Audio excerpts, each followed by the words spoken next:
Assalamualaikum warahmatullahi wabarakatuh. Rabbi shrah li sadri wa yassir li amri wahlul 'uqdatam min lisani yafqahu qawli. Anak-anak sekalian, mungkin pada tahun ini anda mendapat soalan menulis surat terbuka kepada Menteri Pertanian. Contohnya menulis surat terbuka aja. Mari kita bincang bersama-sama bagaimana menyuarakan kebimbangan harapan sebagai rakyat Malaysia. Anda pelajar berani tulis surat, nyatakan pandangan anda kepada Menteri Pertanian, apa yang anda hendak Malaysia ni menjadi, macam mana anda bantu petani-petani. Ini anda tulis surat secara terbuka kepada Menteri Pertanian. Soalan tahun ni, soalan ramalan akan keluar tajuk ni. Jadi belajar bahasa Melayu, surat terbuka, menulis surat terbuka. Mari kita tengok sama-sama macam mana cara menulisnya.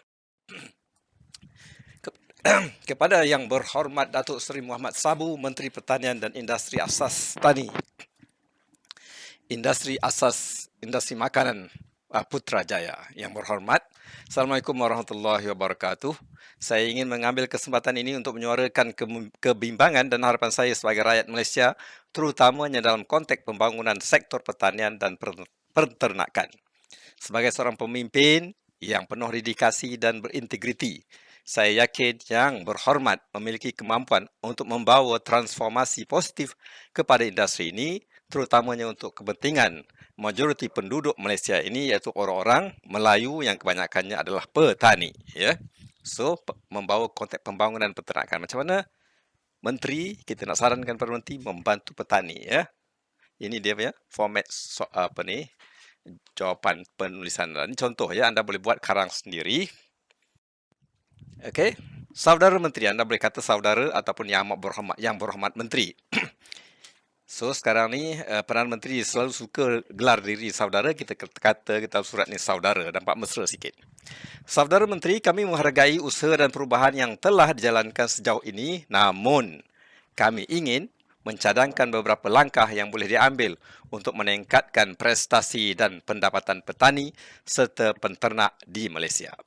Yang pertama, pegawai pertanian yang proaktif, iaitu menetapkan sistem di mana pegawai pertanian turut terlibat secara aktif dengan petani. Mereka perlu membuat kertas kerja, merancang tindakan, menyusun jadual dan memberikan bantuan seperti mana yang dilakukan di Thailand. Di Thailand ni, ya, kerajaan dia dengar saja orang nak buat projek pertanian, dia terus bagi bantuan baja lah, racun lah, idea lah, inovasi lah, semua bantuan dia bagi, dia baru dengar. Proaktif, dia baru cakap sendiri. Ya. Jika ramai pelajar-pelajar menulis surat terbuka kepada menteri atau Perdana Menteri, maka perubahan akan berlaku lah. Ya.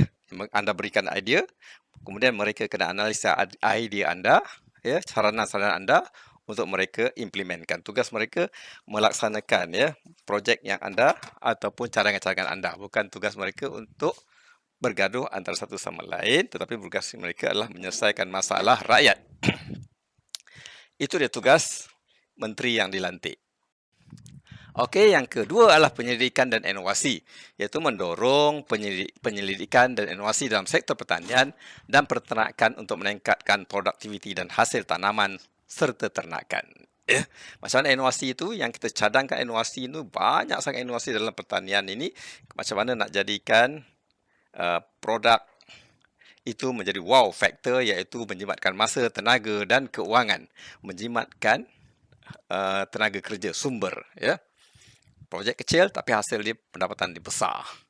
Projek tu sikit, setengah ekar, tetapi pendapatan dia 10,000, 20,000, 5 angka, 6 angka. Ya. Macam mana nak jadikan macam tu? Situ inovasi ini dikena buat oleh kementerian. Ya. Dia buat penyelidikan dan dia bagi pada petani. Itu kita cadangkan dalam penulisan surat kita ni. Mereka fikirlah macam mana nak buat. Ya. Anda cadangkan dalam surat anda, dalam jawapan SPM anda. Ya. Okey, inovasi sangat penting untuk menjadi negara maju. Negara itu mesti membuat inovasi atau ciptaan baru, ya, untuk menyelesaikan masalah petani. Petani banyak masalah-masalah air, masalah baja, masalah racun, masalah musuh serangan, ya. Serangan-serangan musuh, masalah tanam pokok tapi pokok tak berbuah. Macam mana dia nak buat penyelidikan inovasi supaya pokok tu daripada berbuah 5 tahun kepada buah 3 tahun dia dah berbuah. Okey, bantuan kewangan dan peralatan. Memberikan bantuan kewangan kepada petani dan peternak dan menyediakan peralatan serta baja secara berkesan. Ini dapat membantu mereka dalam proses penanaman dan penyediaan tanah. Ya. Bantuan kewangan dia ni, pegawai yang jaga bantuan-bantuan ni, dia dengar aja petani nak tanam pokok, nak bela binatang, dia terus melompat secara proaktif. Dia bergerak, bantu dia. Ya. So, petani dia cuma tugas dia tanam saja. Untuk sediakan tanah, untuk sediakan traktor, untuk sediakan drone, semua dibuat oleh kerajaan. Sebagaimana dibuat oleh Thailand. Jadi, kerja petani yang susah itu menjadi senang dan semua rakyat akan menyumbang kepada krisis makanan itu dapat diselamatkan. Itu cadangan kita, ya.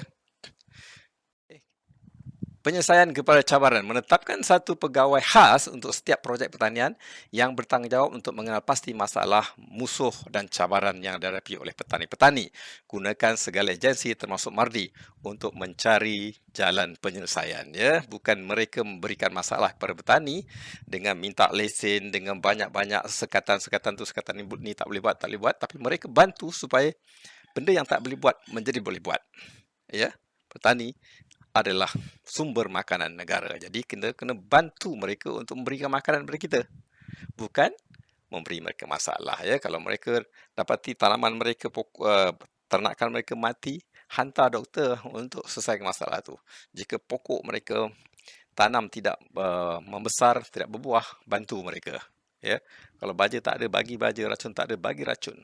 Ya, kalau boleh buat sistem simbiosis, gabungkan segala petani di satu kawasan tu, maka gabungkan melalui koperasi-koperasi itu bukan koperasi. Selesaikan masalah, bukan buat masalah ataupun cipta masalah ataupun cari masalah. Selesaikan masalah, selesaikan masalah, selesaikan masalah. Cabaran tu kita hadapi bersama. InsyaAllah kerja yang susah menjadi senang. Okey, pelatihan amali di kebun. Melibatkan farma dan agensi lain untuk menyediakan latihan amali di kebun. Bukan latihan amali itu berada di ofis atau tempat aircon. Di kebun, sama-sama panas, sama-sama kena hujan. Bukan dengan teori saja bagi membantu petani dan peternak menghasilkan tanaman dan ternakan yang berkualiti. Ya, satu biji musang king boleh makan 10 orang yang berkualiti.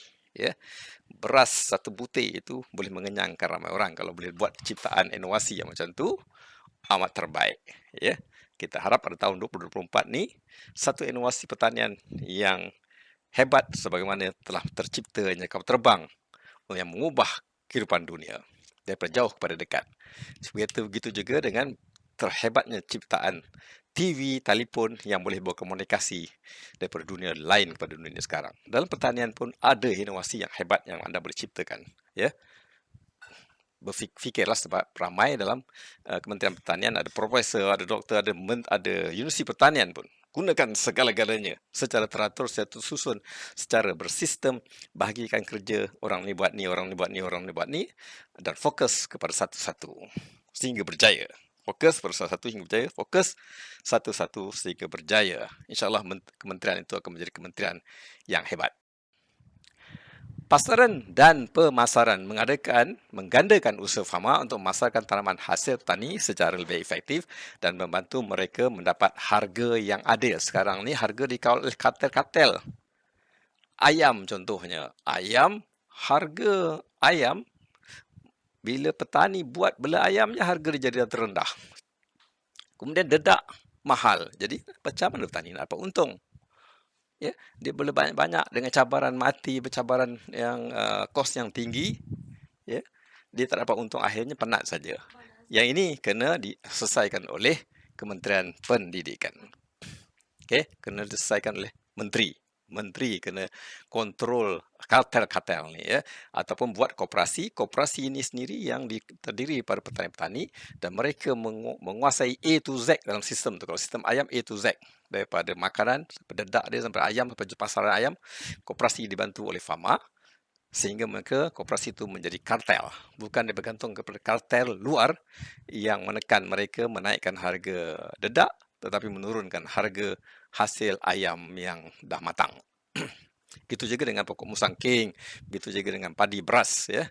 Mesti dibuat koperasi organisasi di dalam kebun itu sendiri, di dalam pekebun-pekebun atau petani-petani sendiri. Bukan lagi dikuasai oleh kartel. Ingat, krisis makanan. Fokus dalam menyelesaikan krisis makanan seperti beras, telur dan sebagainya melalui berbagai inisiatif termasuk pembangunan industri ayam tempatan. Sekarang ni ada krisis telur. Nak import telur, kita boleh dapat telur tempatan sini. Beras, kita banyak ladang beras kat dekat sini. Beras tu boleh kita hasilkan sendiri, ya. Beras 1 ekar dulu boleh dapat 10 tan. Sekarang tinggal 1 tan. Sebab kita buat sistem tak betul, pengairan dia tak betul, benih tak betul.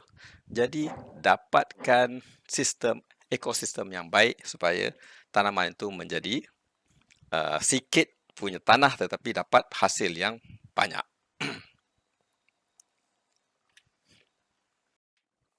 Okey, Saudara Menteri, dengan usaha dan perhatian yang lebih intensif ke arah pembangunan sektor ini, saya yakin kita boleh melihat petani dan peternak kita menjadi golongan yang paling sejahtera dan kaya di Malaysia. Semoga usaha ini mendapat sokongan dan kejayaan daripada Allah SWT. Terima kasih atas perhatian yang berhormat. Sekian, terima kasih. Hormat, anda letaklah nama anda sebagai rakyat Malaysia di situ. Jadi kalau tiap-tiap seorang pelajar SPM menulis surat terbuka ini kepada Menteri Pertanian, dan perubahan akan berlaku. Anda lontarkan idea anda sebaik mungkin secara terhormat, bukan menengking, bukan menuduh, bukan berbagi fitnah, tetapi fakta-fakta yang bernas yang boleh diguna pakai oleh Menteri, dan insyaAllah semua kita akan jadi maju dengan cepat, pertanian kita akan meningkat dan petani akan menjadi orang yang paling kaya sekali di Malaysia, tidak bergantung pada orang lain, ya. Jadi pelajar-pelajar kena berani menulis surat terbuka kepada menteri. Anda berani, maka menteri akan menjadi berani, akan berani buat perubahan. Sekian, semoga mendapat manfaat. Kita akhiri dengan tasbih kafarah dan surah Yasin. Subhanakallahumma bihamdika asyhadu an la ilaha illa anta wa astaghfiruka. Bismillahirrahmanirrahim. Wa tawassaw bis sabr.